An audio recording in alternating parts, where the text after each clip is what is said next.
You've tuned into The Mountain Gardener with your host, Ken Lain. Gardening it can be challenging, but with these simple insider tips, you'll reap huge rewards. Now, let's tune into today's Mountain Gardener with Ken and Lisa. We are back with Lisa Waters Lain in the studio. She comes each week with your garden question. Just what are neighbors talking about? What's going on in other gardens? And we can learn things from that. And so we can see what plants are flowering, how they do it. So welcome to the studio, Lisa. Thank you. Yeah, Good good to to have be you here. back. It is. Thank you. Let me move the microphone up just a Yeah. hair for you.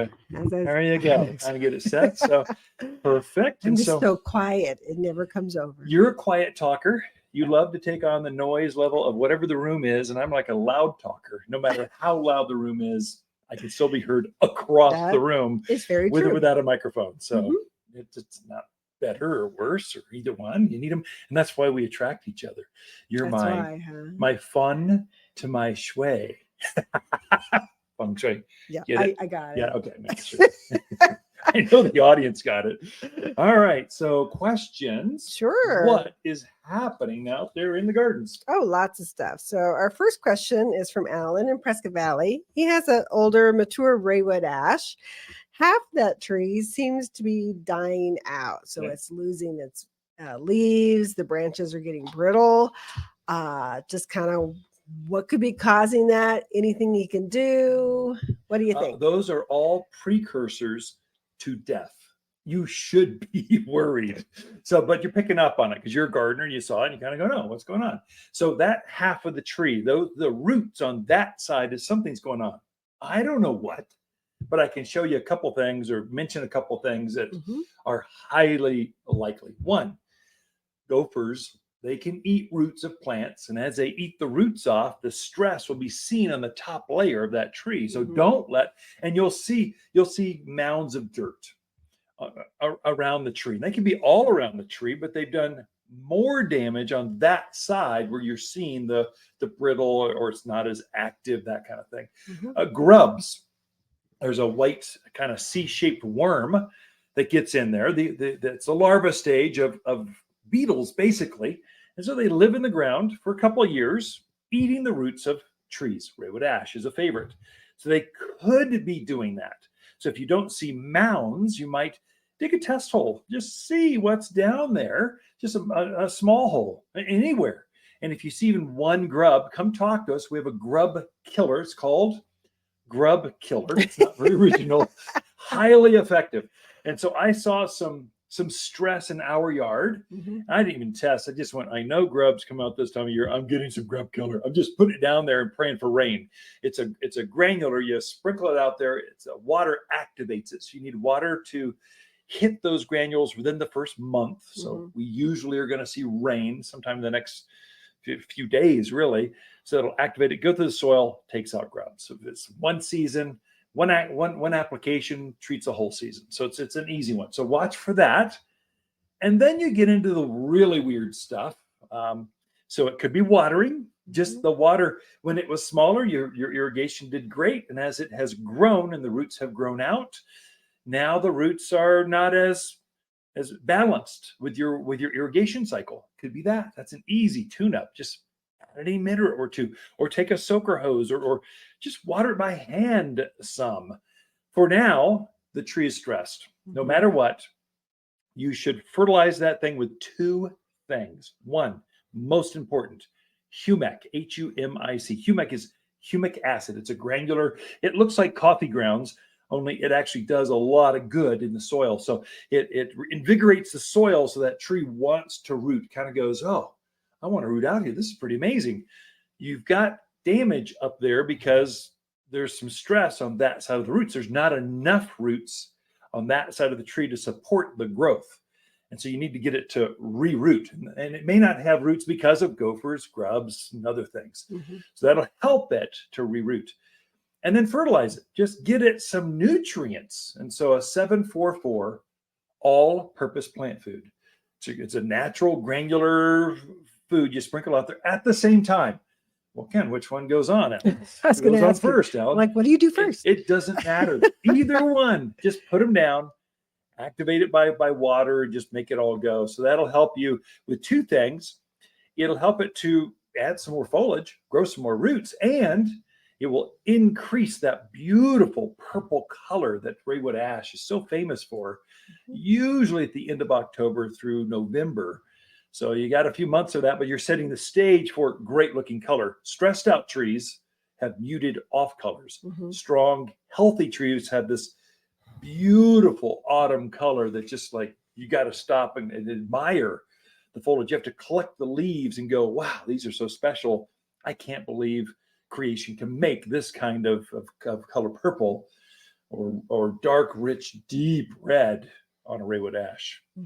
So there you go, Alan. You got the solution. Come see us for more. Okay. Next question is from Lindsay out in Chino. She wants to know, and I want to know this too, because I don't know the answer.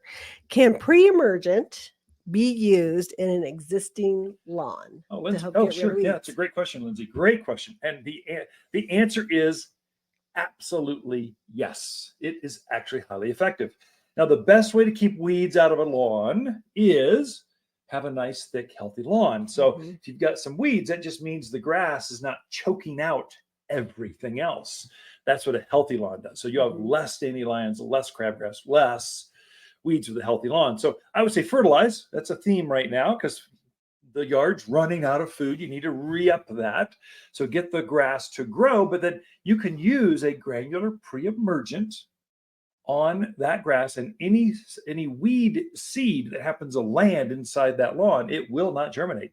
Yet it doesn't affect the grass that's already growing. That's the beauty of weed preventers. You can use it throughout your rose bed. You can use it in the flower bed. You can use it over your lawn, and it's going to eliminate any seed that blows in. Chino Valley's famous for their wind. The tumbleweeds roll across that valley, hit a barbed wire fence.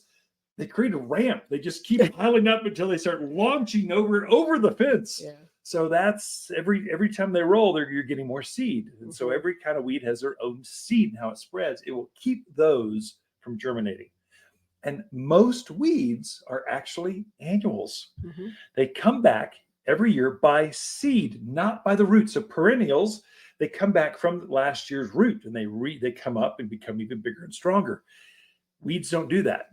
Weeds are typically an annual. That is, they're going to reseed themselves, and that's why they're so prolific, and that's why they love to get in this nice, rich, moist lawn area and germinate. So if there's any open spot in the lawn, you're going to have weeds show up. So just keep that from going on. So best to keep the lawn healthy, keeps the weeds out. You can use the pre-emergent, I would say, unless you're thinking about reseeding or overseeding. Yeah, but she's got an established lawn. Unless you're going to extend it or something. Yeah, it's going to keep all seed, including grass seed, from germinating. But I assume you've got a pretty healthy lawn, Lindsay. And so we're just trying to increase the vigor of the lawn that's there and then keep everything else out. Okay. Next question is from Dan in Prescott. He actually lives out Williamson Valley area. They need a big screen tree to block out the house that's building behind them. Want to know, and a lot of people ask this, what's better, Deodora Cedar, Arizona Cypress, or is there something else? Yeah, Dan. So Dan, that's super easy. So I would say Williamson Valley, you can have either because you've got bigger properties. Typically, depends on where you're at.